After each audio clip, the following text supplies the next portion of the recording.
Hi everyone, आज की इस वीडियो में हम पार्लियामेंट पढ़ेंगे। ठीक है। और ये मैं अरिहंत की बुक से करवा रही हूँ, उसी के पर्सपेक्टिव में पढ़ेंगे। ठीक है। तो पार्लियामेंट इंडिया में 3 पार्ट्स हैं: लोकसभा, राज्यसभा और आपके प्रेसिडेंट। ठीक है। ये हमारा आर्टिकल 79 ऑफ इंडियन कॉन्स्टिट्यूशन बोलता है। और इंडिया में पार्लियामेंट्री फॉर्म ऑफ गवर्नमेंट है। इसका मीनिंग ये है कि जो लोगों के चुने हुए लोग हैं ना, ठीक है, उनको ज़्यादा इंपॉर्टेंस दी जाती है एज़ कम्पेयर टू प्रेसिडेंट। ठीक है। अगर स्टेट की बात करें तो स्टेट में भी जो स्टेट लेजिस्लेटिव असेंबली के मेंबर्स हैं उन्हें ज़्यादा इंपॉर्टेंस दी जाती है एज़ कम्पेयर टू गवर्नर। ठीक है। तो ये तो हो गया आपका पार्लियामेंट्री फॉर्म ऑफ गवर्नमेंट का मतलब। ये चीज़ हमने, ये फीचर जो है हमने ये ब्रिटेन से अडॉप्ट कर रखा है। ठीक है।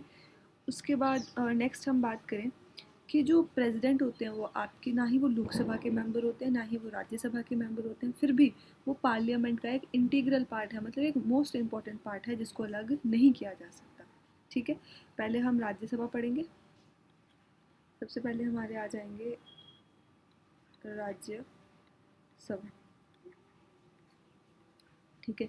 तो राज्यसभा एक परमानेंट बॉडी है। परमानेंट बॉडी का मतलब है कि एक साथ पूरा हाउस डिसॉल्व नहीं होता। एक साथ पूरे हाउस के जो मेंबर्स हैं वो रिटायर नहीं हो जाते या उनका इलेक्शन दोबारा नहीं होता। इसमें बेसिकली होता क्या है, देखो, पहले तो ये समझो कि इसमें जो टोटल मेंबर्स हैं वो 250 होते हैं। इन 250 में से जो आपके 238 होते हैं, ठीक है, वो स्टेट और यूटीज़ को रिप्रेजेंट करते हैं। और जो 12 होते हैं वो नॉमिनेट किए जाते हैं प्रेसिडेंट के थ्रू। ठीक है। अगर हम एट प्रेजेंट की बात करें, वो एट प्रेजेंट राज्यसभा की टोटल मेंबरशिप 245 है। तो इसमें 250 का मतलब ये है कि आप इससे ज़्यादा नहीं कर सकते, आपको इतनी रखनी पड़ेगी। ठीक है। एट प्रेजेंट 245 है। ठीक है। इसमें से जो आपके 225 हैं वो स्टेट्स को रिप्रेजेंट कर रहे हैं और जो आपके 8 हैं वो यूटीज़ को रिप्रेजेंट कर रहे हैं। यूटीज़ इसमें सिर्फ 3 है, जम्मू एंड कश्मीर 4 सिट्टे हैं। ठीक है। आपकी जो दिल्ली है उसकी 3 सिट्टे और जो आपका पुडुचेरी है, ठीक है, उसकी 1 सीट। तो बाकी जो यूटीज़ है उनकी पॉपुलेशन बहुत ही ज़्यादा कम है, इसीलिए उनकी जो रिप्रेजेंटेशन है वो नहीं ली जाती राज्यसभा में। ठीक है। क्या राज्यसभा में भी SC ST कैटेगरी के लिए सीट्स रिजर्व्ड हैं लोकसभा की तरह? तो इसका आंसर होगा नहीं, राज्यसभा में सीट्स रिजर्व्ड नहीं है। जो राज्यसभा के मेंबर्स होते हैं, अगर हम उनकी इलेक्शन की बात करें, ठीक है, तो जो स्टेट लेजिस्लेटिव असेंबली के मेंबर्स होते हैं, मतलब बेसिकली हमारे MLAs होते हैं, ठीक है, वो करते हैं। ठीक है। मतलब वो चूज़ करते हैं किसको, राज्यसभा के मेंबर्स को। और कौन सा सिस्टम अपनाया जाता है इनके लिए, जो प्रेसिडेंट के लिए यूज़ होता है सेम सिस्टम है इनके लिए भी। ठीक है। Proportional representation, proportional representation by the method of single transferable vote. ठीक है। वही कि जिसमें प्रेफरेंसेस दी जाती है कि 3 कैंडिडेट हैं, तो मान लो हम लोग 20 लोग हैं। ठीक है। तो 20 में से एक बोलेगा कि मेरी फर्स्ट प्रेफरेंस ए है, दूसरी प्रेफरेंस देगा अपनी मान लो बी को और तीसरी दे देगा सी को। दूसरा कैंडिडेट है उसकी फर्स्ट प्रेफरेंस बी है, ठीक है, और सेकंड प्रेफरेंस ए है, थर्ड प्रेफरेंस सी है। ठीक है। तीसरा कैंडिडेट है उसकी फर्स्ट प्रेफरेंस बी है, सेकंड प्रेफरेंस ए है और थर्ड प्रेफरेंस सी है। तो अब जब इसको काउंटिंग करेंगे तो ये चेक किया जाएगा कि कितने कैंडिडेट्स की फ़र्स्ट प्रेफरेंस ए रहा है या बी रहा है। तो जिसकी सबसे ज़्यादा फर्स्ट प्रेफरेंस पे जो कैंडिडेट होगा, ठीक है, वही क्या होगा, फिर विनर हो जाएगा। इसमें बेसिकली ऐसा नहीं होगा कि एक ही कैंडिडेट चुना जाएगा, है ना। ऐसा होता है इसमें कि आपको मान लो इतनी सीटें जिसके पास हैं वो फिर क्वालिफाइड है, तो इसने ले ली उतनी सीटें, ये क्वालिफाई हो गया। फिर सेकंड पर्सन की काउंटिंग की जाती है, अगर उसने भी ले ली इतनी सीटें तो वो भी क्वालिफाई हो जाएगा। ठीक है। ऐसे होता है इसमें। किसी अलग वीडियो में बहुत डिटेल में समझेंगे। ठीक है। फिलहाल नेक्स्ट आगे कंटिन्यू करते हैं। ठीक है। जो इसके 1/3 मेंबर होते हैं वो हर दूसरे साल में रिटायर होते रहते हैं और फ्रेश इलेक्शन होते रहते हैं, सिर्फ उतनी ही सीटों पे जितनी सीटों के जो मेंबर हैं वो रिटायर हुए हैं। ठीक है। उसके बाद बात करें अगर हम रिप्रेजेंटेशन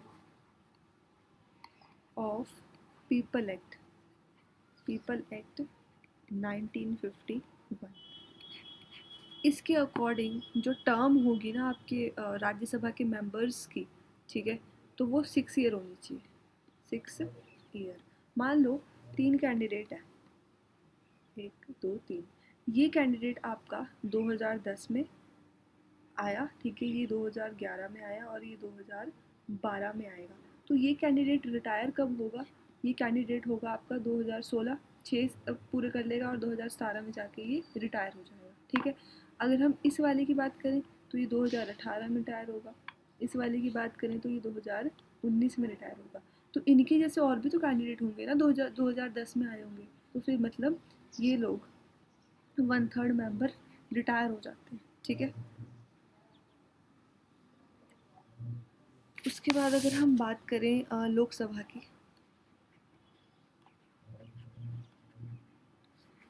ठीक है, तो लोकसभा को लोअर हाउस बोला जाता है, हालांकि इसकी इम्पोर्टेंस ज़्यादा है, ठीक है, क्योंकि जो लोग हैं वो डायरेक्ट रिप्रेजेंटेशन से इसमें आते हैं। मैक्सिमम स्ट्रेंथ इसकी 552 है, अगर एट प्रेजेंट की बात करें तो 543 है, ठीक है। पहले 2 एंग्लो इंडियंस भी चूज़ हुआ करते थे इसमें, बट अब उस चीज़ को हटा दिया गया है बाय 104th अमेंडमेंट, 2020 में ये हुई थी। इसके थ्रू ये एंग्लो इंडियंस का जो प्रोविजंस था, ठीक है, पहले उन्हें बेसिकली रिजर्वेशन दी जाती थी एक तरह से, ठीक है, बट अब वो चीज़ हटा दी।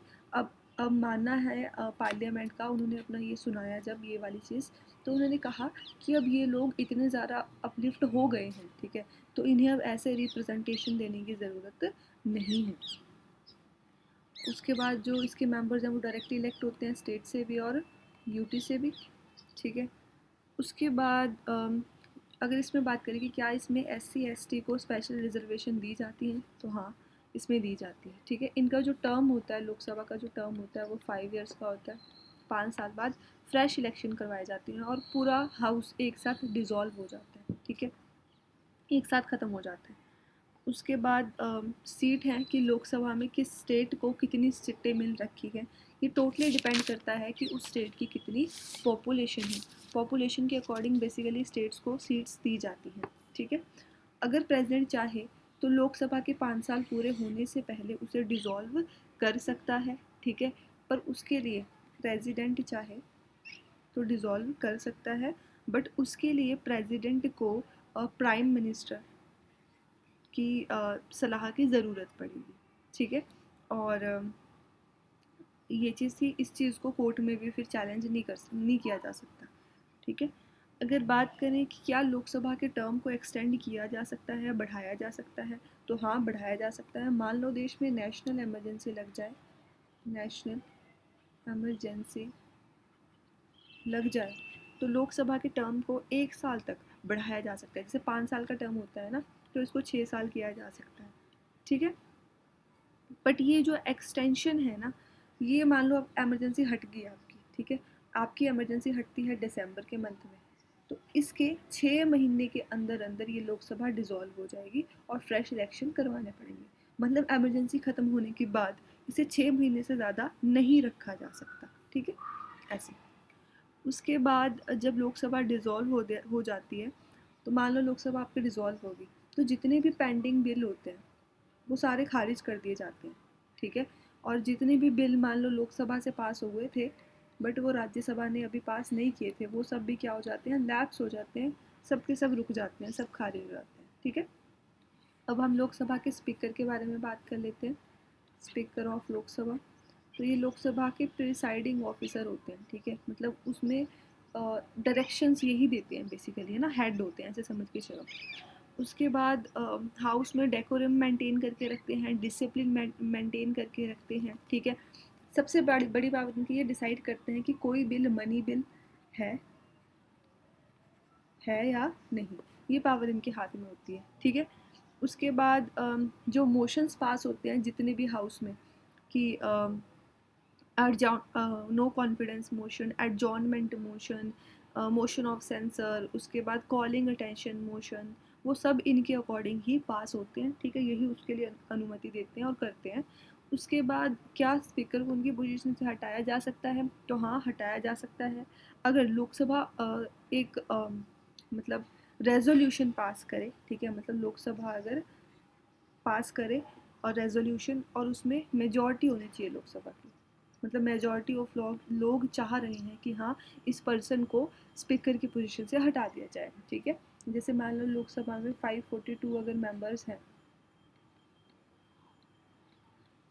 तो 272 मेंबर्स अगर हाँ कर दें, ठीक है, तो फिर इन्हें इनकी पोजीशन से हटाया जा सकता है, ठीक है। उसके बाद ये है कि स्पीकर ऑफ लोकसभा अब तो कौन कौन रहे हैं, या प्रोटेम स्पीकर, वो सब इम्पोर्टेंट नहीं है खास। नेक्स्ट हम मूव कर जाते हैं, क्वालिफिकेशन क्या चाहिए, क्वालिफिकेशन क्या चाहिए if one wants to become member of Lok Sabha. तो पहली चीज़ तो कि वो इंडिया का सिटीजन होना चाहिए, ठीक है। दूसरी चीज़, अगर आपको राज्यसभा का मेंबर बनना है तो आपकी उम्र 30 से ज़्यादा होनी चाहिए, अगर आपको लोकसभा का बनना है तो 25 साल से कम नहीं होनी चाहिए, ठीक है। और राज्यसभा के लिए 30 साल से कम नहीं होनी चाहिए, ठीक है। उसके बाद जो भी अदर क्वालिफिकेशन है, ठीक है, वो भी होनी चाहिए, मतलब जो भी पार्लियामेंट बोलता है वो सब होना चाहिए। अगर हम डिसक्वालिफिकेशन की बात करें कि पर्सन में क्या क्या नहीं होना चाहिए, तो पहली चीज़ ये कि वो किसी भी गवर्नमेंट जॉब पे नहीं होना चाहिए, चाहे वो फिर पियोन की ही जॉब क्यों ना हो, ठीक है। अगर ऐसा होगा तो फिर उसे पार्लियामेंट से एग्जेम्प्टेड कर दिया जाएगा, निकाल दिया जाएगा, ठीक है। वो ना ही पार्लियामेंट का मेंबर होना चाहिए पहले, मतलब वो मेंबर नहीं होना चाहिए। उसके बाद अगर हम बात करें कि वो अनसाउंड माइंड का नहीं होना चाहिए। अनसाउंड माइंड मतलब दिमाग उसका ठीक होना चाहिए, ऐसा ना हो कि दिमाग ही ना ठीक हो, ठीक है। उसके बाद अनडिस्चार्ज इंसॉल्वेंट नहीं होना चाहिए। अनडिस्चार्ज इंसॉल्वेंट का मतलब है, अनडिस्चार्ज का मतलब क्या होता है, जिसको अभी फ्री ना किया गया हो, ठीक है। मतलब एक ऐसा पर्सन जो ऋण में दब गया हो, जो बैंकरप्ट हो चुका हो, ठीक है, और अभी वो उसमें उसकी कोर्ट में पेशियाँ चल रही है, वो भी कोर्ट की तरफ से फ्री नहीं हुआ है, ठीक है, ऐसा भी नहीं होना चाहिए। और if he is not a citizen of India then also he won't be able to qualify as a member of parliament, ठीक है। नेक्स्ट हम बात कर लेते हैं इनकी ओथ एंड सैलरीज की। तो सबकी ओथ प्रेसिडेंट ही करवाते हैं मोस्टली, ठीक है। प्रेसिडेंट की ओथ आपकी सीजीआई करवाते हैं, चीफ जस्टिस ऑफ इंडिया, ठीक है। अगर प्रेसिडेंट मान लो मौजूद नहीं है तो उस टाइम पे जो प्रेसिडेंट की जगह ले रहा होगा पर्सन, वो इनकी ओथ करवाता है। अब लीडर ऑफ अपोजिशन एक इम्पॉर्टेंट चीज़ है कि लीडर ऑफ अपोजिशन कौन होता है। लीडर ऑफ अपोजिशन ज़रूरी है ना यार, अगर आप कह रहे हो कि हमारा देश एक डेमोक्रेटिक कंट्री है तो फिर लीडर ऑफ अपोजिशन ज़रूरी है। अब ध्यान से सुनो, लीडर ऑफ अपोजिशन होगा कौन, ठीक है। तो ऐसा ऐसा पर्सन या फिर ऐसी पार्टी, ठीक है, मान लो कोई पार्टी है, ए पार्टी है मान लो, इस पार्टी को लोकसभा के टोटल सीट्स की, जैसे टोटल सीट्स कितनी है, इतनी कि 1/10 मतलब 54.3 सीटें मिल रखी हो, ठीक है। और उस पार्टी का लीडर, मतलब ए पार्टी का जो लीडर होगा, he will be considered as leader of opposition, ठीक है। और इस चीज़ को, लीडर ऑफ अपोजिशन को मान्यता कब दी गई, 1977 में, ठीक है। और ऐसा बोला गया कि जो ये लीडर ऑफ अपोजिशन होगा ये एक कैबिनेट मिनिस्टर के इक्वल होगा, कैबिनेट मिनिस्टर, ठीक है। अगर हम आज के टाइम में बात करें, अगर किसी भी सिंगल पार्टी को मतलब प्रॉपर मेजॉरिटी नहीं मिलती, अकेली पार्टी इतनी सीटें नहीं ला पाती, तो दो पार्टीज़ अलायंस बना के अगर इतने सीटें ले आए और उनका जो लीडर होगा, फिर कोई एक ही चूज़ करना पड़ेगा, then he will be consider as leader of opposition, ठीक है। अब ज्वाइंट सेशन की बात कर लेते हैं कि पार्लियामेंट में ज्वाइंट सेशन पॉसिबल है, अगर हाँ तो कैसे, ठीक है। देखो, अगर ज्वाइंट सेशन बुलाना है तो प्रेसिडेंट बुलाएंगे, ठीक है। कब कब बुलाया जा सकता है, मान लो लोकसभा ने कोई बिल पास करा पर राज्यसभा ने उसको रिजेक्ट कर दिया कि नहीं हम नहीं मानते, तो प्रेसिडेंट बुला सकते हैं, ठीक है।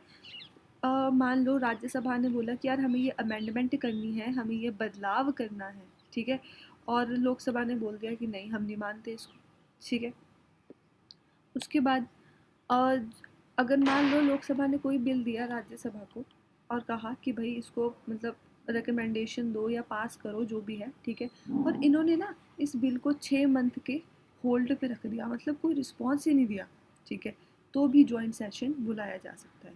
अगर ज्वाइंट सेशन के आर्टिकल की बात करें तो 108 आर्टिकल आपका ज्वाइंट सेशन के बारे में बात करता है, ठीक है। और ये ज्वाइंट सेशन जो प्रिसाइड किया जाएगा, मतलब जो इसको डायरेक्ट करेगा, ठीक है, वो आपके लोकसभा के स्पीकर ही होंगे। अगर कोई डेडलॉग आ जाता है, मतलब उनके बीच में आपस में कोई तनाव आ जाता है किसी बिल के लेकर, ठीक है, तो जितने भी लोग हैं, ठीक है, उनमें मेजॉरिटी, मतलब सबकी वोटिंग करवा दी जाएगी और जो मेजॉरिटी में डिसीजन आएगा उस चीज़ को एक्सेप्ट कर लिया जाएगा, ठीक है। अब दोनों की पावर के बीच में डिफरेंस के बारे में एक बार बात कर लेते हैं कि लोकसभा एंड राज्यसभा की पावर्स के बीच में क्या क्या डिफरेंस है, ठीक है।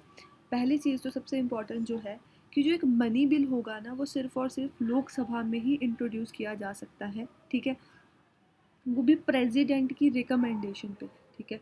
मनी बिल की बात कर रहे हैं, पहले हम प्रेसिडेंट से पहले हम परमिशन लेंगे, ठीक है, उसके बाद हम मनी बिल लोकसभा में इंट्रोड्यूस करेंगे, ठीक है, और राज्यसभा में वो इंट्रोड्यूस नहीं किया जा सकता। सेकंड, अगर हम बात करें किसी भी बिल पे फाइनल जो पावर है डिसाइड करने की, क्या वो बिल मनी बिल है या नहीं है, क्योंकि दो तरह के होते हैं, एक फाइनेंशियल बिल, एक मनी बिल। तो कौन सा बिल मनी बिल है और कौन सा फाइनेंशियल बिल है, ठीक है, ये डिसाइड करने की अगर हम फाइनल पावर की बात करें तो लोकसभा के स्पीकर के पास होती है, ठीक है। तो हमने क्या बोला कि final power to decide whether a bill is money bill or not, ये लोकसभा स्पीकर के पास होती है, ठीक है। थर्ड, अगर हम बात करें, अगर मान लो हमने नेशनल एमरजेंसी को ठीक है डिसकंटिन्यू करना है, मतलब देश में नेशनल इमरजेंसी लग रखी है, अब उसको डिसकंटिन्यू करना है, ठीक है, आपको लग रहा है कि कंडीशंस नॉर्मल हो गई है, तो डिसकंटिन्यू करने के लिए जो बिल पास होगा, ठीक है, रेजोल्यूशन पास होगा, वो भी लोकसभा में ही पास होगा, ठीक है, राज्यसभा में पास नहीं हो सकता। अब लोकसभा को इतनी पावर क्यों दी जा रही है आप समझ रहे होंगे, बिकॉज उन लोगों को हमने डायरेक्टली चुन के भेजा है, ठीक है, इसलिए। फोर्थ, अगर हम बोले तो जो काउंसिल ऑफ मिनिस्टर्स हैं, आपके काउंसिल ऑफ मिनिस्टर्स, ठीक है, एट प्रेजेंट जितने 72 है, इन मिनिस्टर्स को रिमूव करने की जो पावर है, ठीक है, वो राज्यसभा के पास नहीं है, ठीक है, Rajya Sabha no confidence motion pass करके इन मिनिस्टर्स को इनकी पोजीशन से नहीं हटा सकती, ठीक है, ये कुछ इंपॉर्टेंट चीज़ें थी। अब उसके बाद एक बार हम पार्लियामेंट के सेशंस की बात कर लेते हैं। एक लड़का है, वो BMW में जा रहा है, BMW में जा रहा है, ठीक है, और वो जाते जाते FM सुन रहा है, FM सुन रहा है एंड जूस पी रहा है, एंड उस लड़के का नाम नॉड है, ठीक है, ये चीज़ हुई क्लियर। चलो, बी से आ जाएगा हमारा सबसे पहले बजट सेशन, फिर आ जाएगा हमारा मॉनसून सेशन, फिर आ जाएगा हमारा विंटर सेशन, ठीक है। एफ से आपका आ जाएगा फेब से लेके कब तक होता है, मई तक होता है, ये होता है आपका, बीच में जून गैप आ जाता है, ठीक है, ये हो जाएगा आपका जुलाई से लेके आपका सितंबर तक, बीच में अक्टूबर गैप आ जाता है, ये हो जाएगा आपका नवंबर से लेके दिसंबर तक, ठीक है। तो आपका फर्स्ट सेशन बजट सेशन, आपका लास्ट सेशन विंटर सेशन, ठीक है। हाँ, और एक इम्पॉर्टेंट चीज़ कि दो सेशंस के बीच में, मान लो बजट सेशन और मॉनसून सेशन के बीच में 6 मंथ का गैप नहीं होना चाहिए, ऐसा नहीं होना चाहिए कि आप बजट सेशन मई में करवा रहे हो और दूसरा आप जाके नवंबर दिसंबर में लग जाओ करवाने, ठीक है, तो ये नहीं होना चाहिए। अब कुछ पार्लियामेंट्री टर्म्स हैं, ठीक है, उनको समझते हैं। सबसे पहले हम लेम डक सेशन ही समझ लेते हैं, क्योंकि अभी आपको आसानी से समझ आएगा। Lame duck session, lame duck session का मतलब क्या है, हमने अभी भी बोला कि जो हमारा विंटर सेशन होगा वो हमारा लास्ट सेशन होगा। अब मान लो दिसंबर के महीने में आप 29 दिसंबर को 29 दिसंबर को लास्ट मीटिंग कर रहे हो, ठीक है, इस लोकसभा की, ठीक है, इस लोकसभा की, जैसे 18th लोकसभा है, 18th लोकसभा की लास्ट मीटिंग कब हो रही है, 29 दिसंबर को हो रही है, ठीक है। तो इस सेशन को, ठीक है, आप बोलोगे लेम डक सेशन, मतलब ओल्ड पार्लियामेंट का जो भी लास्ट सेशन होगा ना, उस सेशन को लेम डक सेशन बोला जाता है, ठीक है। चलो, अब एक एक करके कोरम से शुरू कर देते हैं। पहला आ जाता है आपके पास कोरम। कोरम कोरम का मतलब क्या है कि अगर चाहे वो राज्यसभा की बात हो रही है, चाहे वो लोकसभा की बात हो रही है, अगर आपको सेशन कंटिन्यू करना है, मतलब आपने कोई कुछ बातचीत करनी है, सेशन चलाना है, तो उसके लिए जितने भी मेंबर्स हैं, मान लो 143 मेंबर्स होते हैं ना, 543 मेंबर्स होते हैं, तो उनका 1/10 प्रेजेंट होना चाहिए, 54.3, मतलब अप्रॉक्स 54 मेंबर्स प्रेजेंट होने चाहिए, तभी आप उस सेशन को, लोकसभा के सेशन को चला पाओगे, ठीक है। अगर इतने मेंबर प्रेजेंट नहीं है तो सेशन नहीं चलेगा, और ये स्पीकर का काम होता है ये चीज़ को देखना, ठीक है। दूसरा आ जाता है पेनल्टी। पेनल्टी का मतलब है कि मान लो आपने आप ना लोकसभा में बैठे हो या फिर आप राज्यसभा में बैठे हो, वो मैटर नहीं करता, ठीक है। पर आप आर्टिकल 99, ठीक है, जो कि बात करता है ओथ के बारे में, ठीक है, वो चीज़ आपने क्वालिफाई नहीं करी है, ठीक है, वो आपका अभी नहीं हुआ है, ठीक है। और दूसरी चीज़, या फिर आप उस हाउस के मेंबर बनने के लिए क्वालिफाइड ही नहीं हो, ठीक है, बट स्टिल आपको, आप बैठ गए वहाँ पे, मान लो आपकी सरकारी नौकरी है और आपने अभी तक उससे रेजिग्नेशन नहीं दिया, और आपने इलेक्शन लड़े, आप जीत गए, और आप जाके ओथ ली और बैठ गए हाउस में, ठीक है, बट आप हो तो क्वालिफाइड नहीं उसके लिए, क्योंकि आपने अभी तक सरकारी नौकरी से रेजिग्नेशन नहीं दिया। तो फिर उस टाइम पे आपके ऊपर पेनल्टी लगेगी, ठीक है। जितने दिन आप बैठे, हर दिन के हिसाब से आप पे 500 रुपये का जुर्माना लगेगा, ठीक है। समझ आ गया होगा। थर्ड समझते हैं हम क्वेश्चन आर।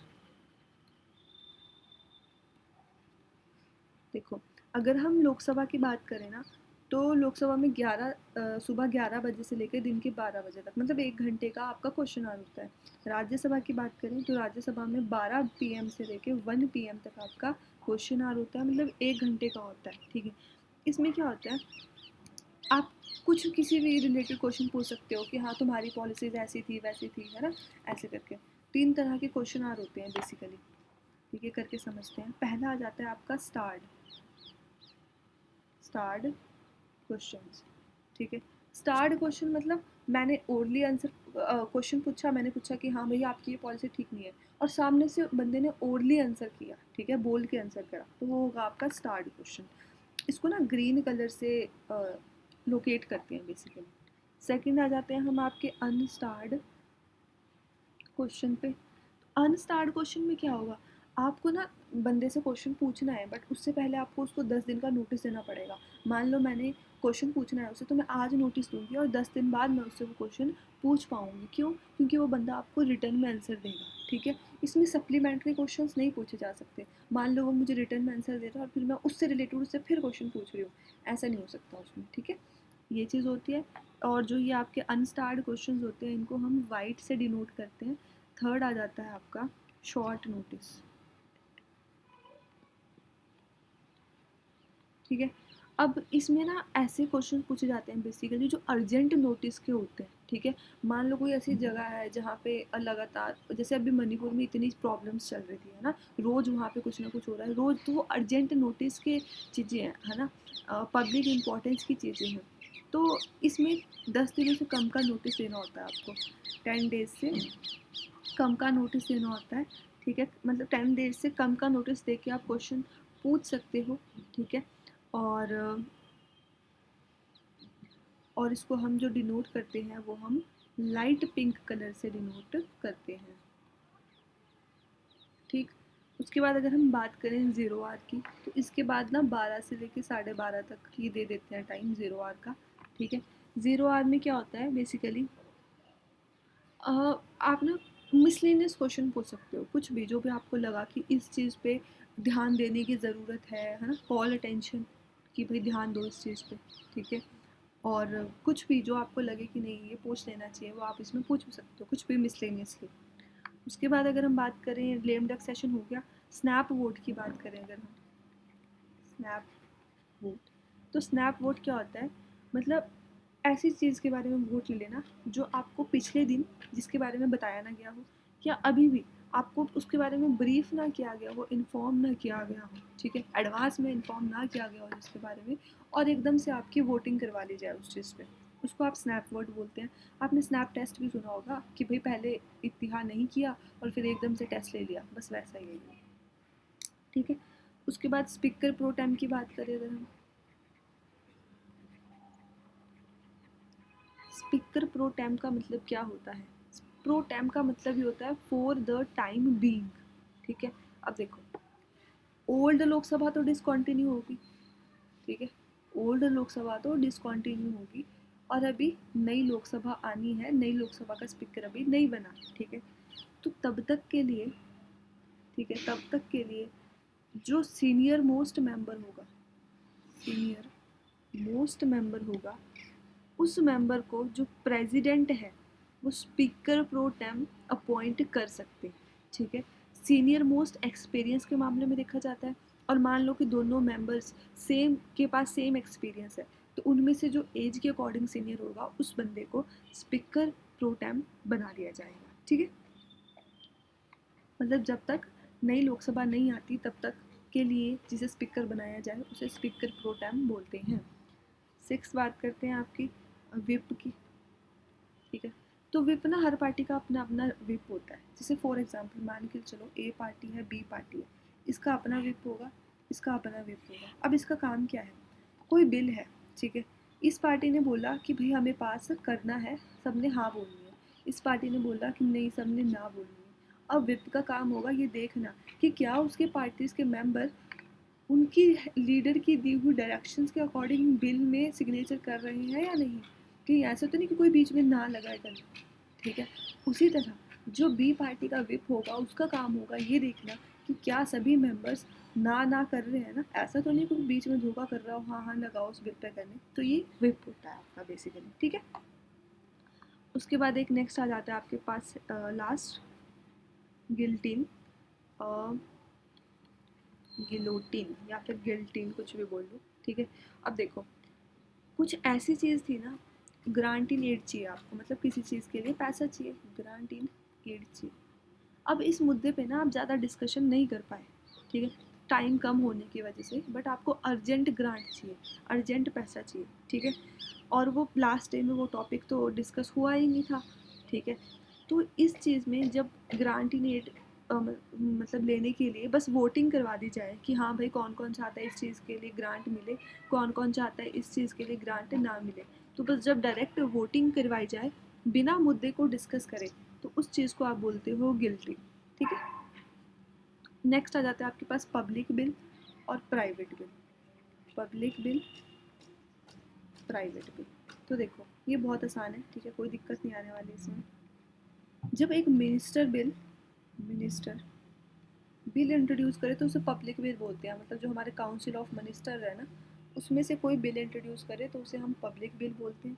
और जब बिल पार्लियामेंट के किसी अदर मेंबर के द्वारा पास किया जाए, ठीक है, तो उसे हम प्राइवेट बिल बोलते हैं, ठीक है। तो इस वीडियो में इतना ही था, थैंक यू।